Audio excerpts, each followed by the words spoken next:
एक लड़का जिसकी आंख जंगल के बीचों बीच खुलती है। उसके शरीर को देखकर ऐसा लगता है कि जैसे वो अभी अभी पैदा हुआ है। उसने ना तो कोई कपड़े पहन रखे हैं और ना ही उसके पास उसकी कुछ पुरानी याददाश्त है।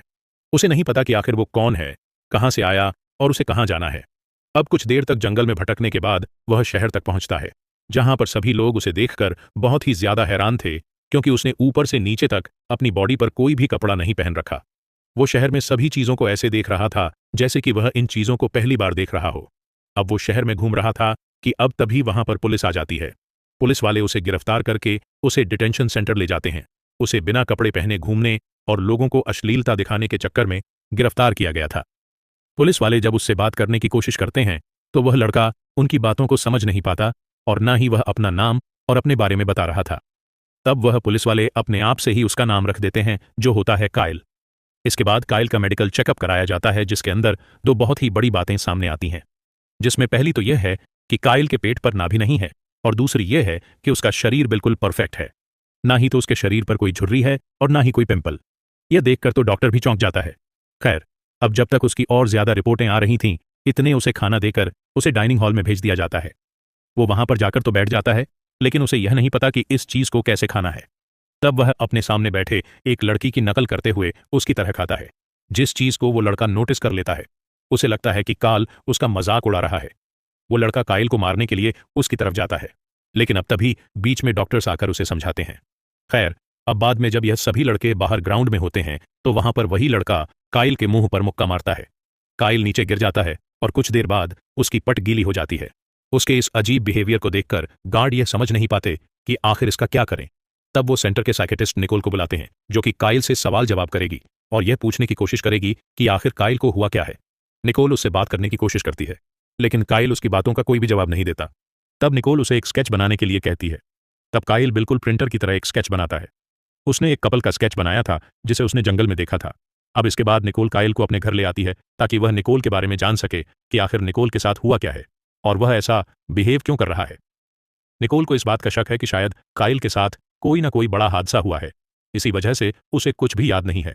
खैर, अब इसके बाद हम निकोल की बेटी लोरी को देखते हैं, जो कि अपने घर में कायल को देखकर पूरी तरीके से हैरान रह जाती है। वो जल्दी से अपनी मॉम के पास जाकर उनसे पूछती है कि आखिर यह लड़का कौन है।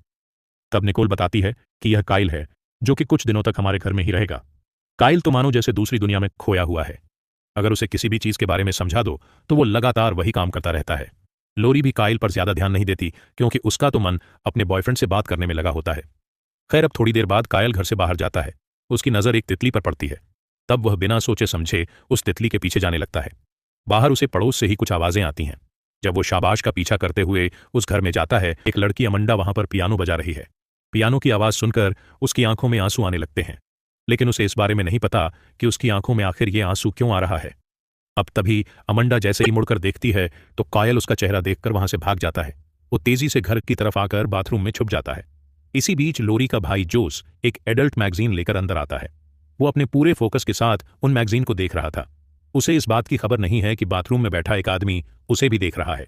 जैसे ही जो उसकी नजर वहां पर कायल पर पड़ती है, वह वहां से भागता है और भागने के चक्कर में उसकी मैगजीन नीचे गिर जाती है, जिसे उसकी मॉम निकोल ने देख लिया था। निकोल जोस को ये सब चीज देखने पर बहुत ही ज्यादा डांटती है, लेकिन अब तभी उनके दरवाजे को कोई नोक करता है। जब निकोल वहां पर दरवाजे खोलती है तो वहां पर अमेंडा और उसकी मॉम थी। अमंडा की मॉम बताती है कि तुम्हारा यह जो मेहमान है, यह बिना पूछे ही हमारे घर में घुस गया था कि इसे थोड़ी बहुत भी अकल बकल नहीं है, इसे समझा कर रखो।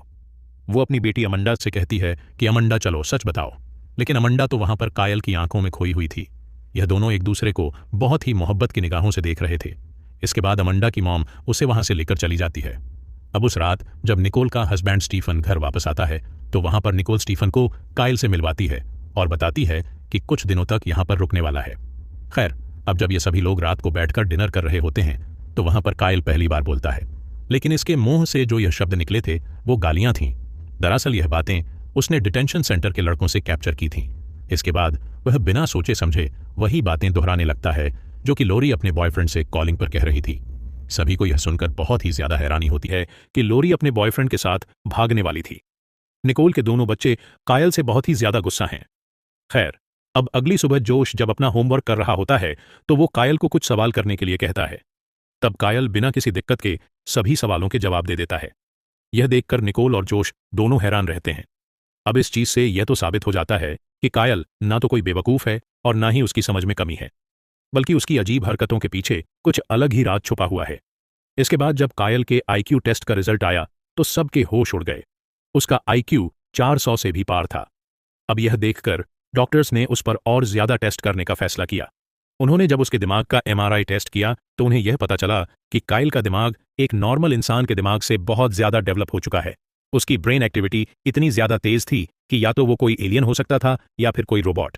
खैर, अब रात को निकोल जब कायल को लेकर अपने घर पहुंचती है तो उसने जोस को कायल के साथ रूम शेयर करने के लिए कहा, जो कि जोस को बिल्कुल भी पसंद नहीं आया। अब जब रात में सब सो रहे होते हैं तो वहां पर कायल ने देखा कि लोरी गेट से बाहर कहीं जा रही है। तब वह भी उसके पीछे पीछे जाता है। हमें पता चलता है कि लोरी एक पार्टी में आई थी। वहां का माहौल देखकर कायल भी उनके साथ हो गया। लेकिन अब तभी वहां पर पुलिस आ जाती है। एक ऑफिसर वहां पर लोरी को अपने साथ ले जाने की कोशिश करता है। तभी काल वहां पर आकर उसे रोकता है। उसका चेहरा अजीब सा हो गया था और वह सांप जैसी आवाज निकालता है। यह देखकर सभी लोग हंसने लगते हैं, लेकिन जब वो ऑफिसर कायल को हथकड़ियां पहनाने के लिए जाता है तो वह तुरंत ही हट गया। अब तो वो ऑफिसर गुस्से में आकर उसे मारने के लिए जाता है, लेकिन कायल बहुत ही आराम से उसके सहारे बाढ़ से बच रहा था। यह देखकर ऑफिसर को भी थोड़ी शर्मिंदगी की महसूस होती है और वह उससे बिना कुछ कहे वहां से चला गया। इसके बाद कायल वहां से लोरी को सेफली घर ले आया। अब अगले दिन वह अपनी गलतियां सुधारने का फैसला करता है और वह धीरे धीरे करके इस फैमिली का दिल जीतने लगा। सबसे पहले वो स्टीफन का कंप्यूटर रिपेयर करता है और उन डॉक्यूमेंट्स को वापस भिला देता है जो कि वह महीनों से लाने की कोशिश कर रहा था।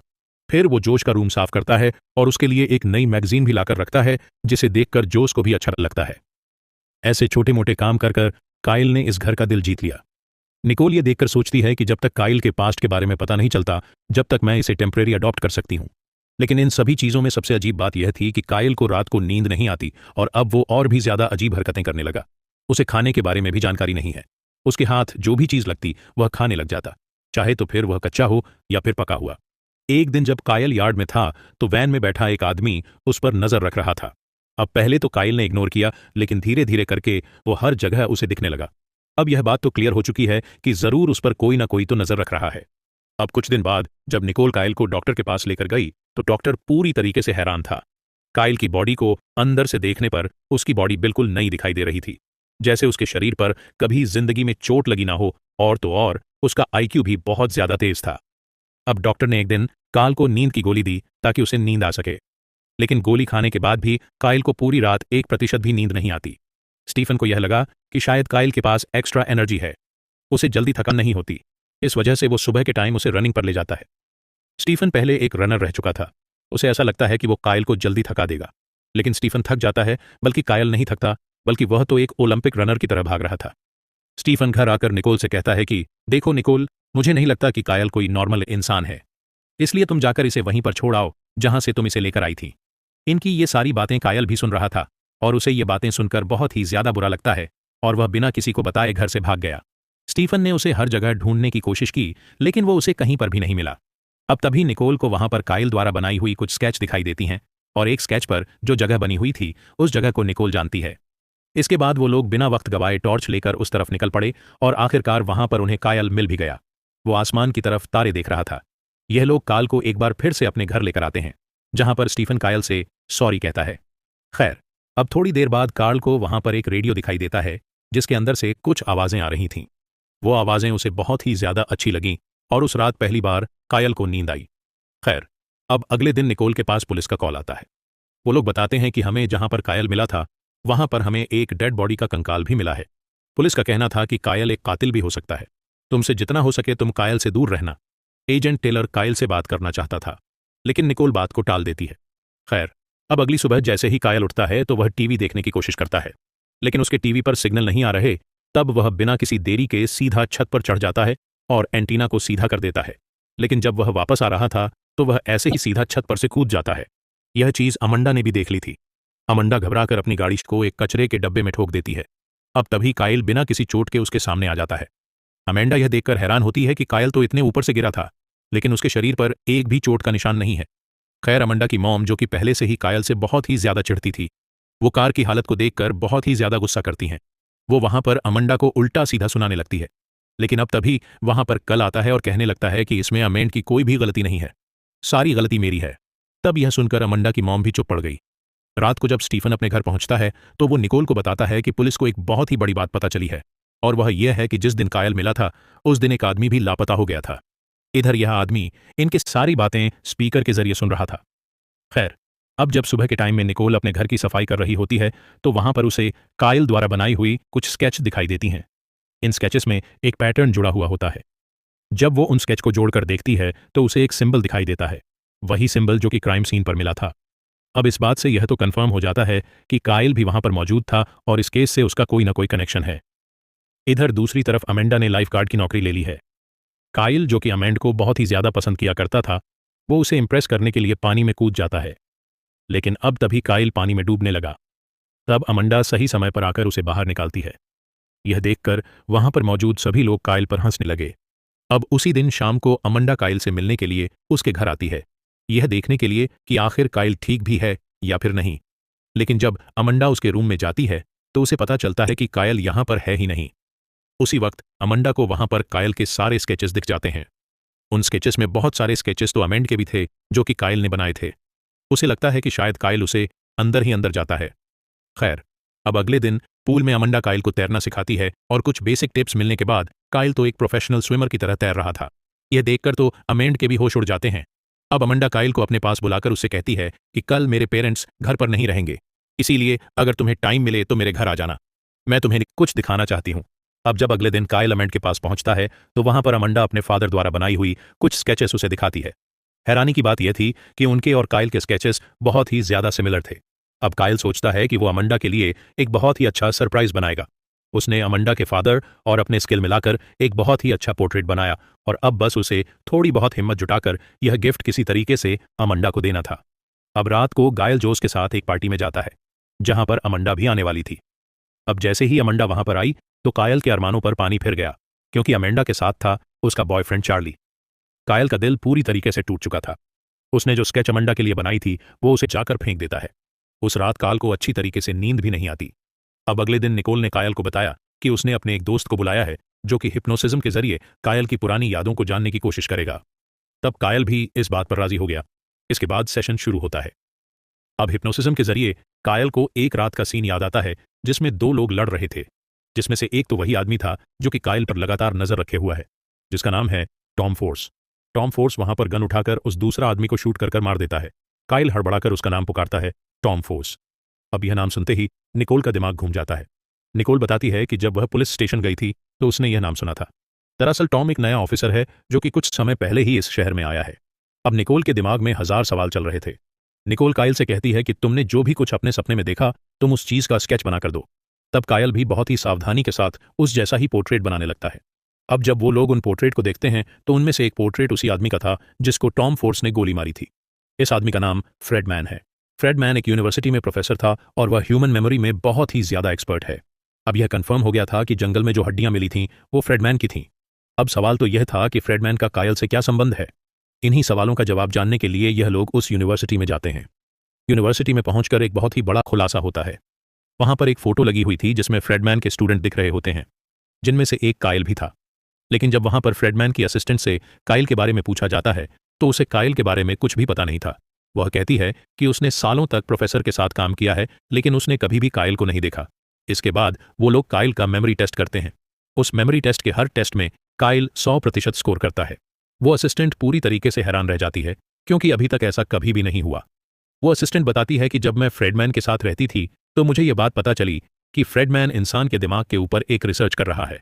उनका यह कहना था कि इंसान सिर्फ अपने दिमाग का 10% यूज करता है, लेकिन मैं अपने साइंस से इंसान के दिमाग का 100% यूज कर दिखाऊंगा। अब यह बातें सुनकर हमें भी यह लगता है कि शायद कायल भी फ्रेडमैन के प्रोजेक्ट का हिस्सा रहा होगा, तभी तो वह इतना तेज है। और यह भी हो सकता है कि शायद इसी वजह से फ्रेडमैन की जान ली गई हो। इन लोगों को उस कॉलेज में फ्रेडमैन के कुछ डॉक्यूमेंट्स भी मिलते हैं जिन पर वही सिंबल बना हुआ होता है जो कि क्राइम सीन पर मिला था, और तो और उस पेपर पर कई जगह एक नंबर बार बार लिखा गया है। उन्हें ऐसा लगता है कि शायद यह नंबर कोऑर्डिनेट्स भी हो सकते हैं। अब यह जानने के लिए कि आखिर यह नंबर किस जगह को रिप्रेजेंट करते हैं वो इंटरनेट पर ढूंढने लगे। वो इसकी खोज में लग जाते हैं। अब तभी लोरी के पास स्टीफन का कॉल आता है। वो पूछता है कि आखिर तुम लोग कहाँ हो। तब लोरी उन्हें सारी बातें बताकर कहती है कि हमें इन कोऑर्डिनेट्स के बारे में पता करना होगा। अब स्टीफन ने भी इन कोऑर्डिनेट्स के बारे में पता करना शुरू कर दिया। अब तभी लोरी के पास स्टीफन का दोबारा से कॉल आता है, जो कि उसे बताता है कि ये कोऑर्डिनेट एक गवर्नमेंट फैसिलिटी के हैं जो कि मिलिट्री के कंट्रोल में है, जिसका मतलब ये है कि यह कोई आम जगह नहीं है, बल्कि वहां पर बहुत ही ज्यादा सिक्योरिटी होगी। अब इस चीज का सच जानने के लिए काइल किसी तरीके से इधर उधर से पता करके उस फैसिलिटी के पास पहुंच जाता है। वहां से काइल अकेला ही आगे बढ़ता है। वो सिक्योरिटी फेंस को पार करता हुआ अंदर चला गया, लेकिन अब तभी पीछे से एक मास्क पहना हुआ आदमी उसके ऊपर अटैक कर देता है। लेकिन यहां पर काइल की कराटे प्रैक्टिस काम आती है। काइल किसी तरीके से उस आदमी का मास्क उतारने में कामयाब हो गया और हमें यह पता चलता है कि आदमी कोई और नहीं बल्कि टॉम फोर्स है। काइल को याद आता है कि इसी आदमी ने फ्रेडमैन को गोली मारकर मारा था। टॉम फोर्स काइल से कहता है कि अगर तुम्हें जिंदा रहना है तो प्लीज चुपचाप रहो। अगर तुम अपने पास्ट के बारे में ज्यादा जानने की कोशिश करोगे तो तुम्हारी नई फैमिली की जान खतरे में आ सकती है। जाने से पहले टॉम फोर्स उसे कहता है कि अगर तुमने अपने आप की तलाश नहीं छोड़ी तो वो लोग तुम्हारी फैमिली को मार देंगे। और बस इसी के साथ दोस्तों, इस सीरीज का फर्स्ट पार्ट यहीं पर खत्म हो जाता है। तो आखिर काइल का पास्ट क्या है जिसके बारे में कोई भी नहीं चाहता कि काइल को पता चले, और आखिर काल के पास ऐसी शक्तियां कैसे आईं, यह तो हमें इसके अगले पार्ट में ही पता चलेगा। दोस्तों, अगर आप इस सीरीज का नेक्स्ट पार्ट चाहते हो तो नीचे कमेंट में नेक्स्ट पार्ट टाइप जरूर करना। बाकी मैं मिलता हूं आपको एक न्यू वीडियो में। तब तक के लिए टेक केयर।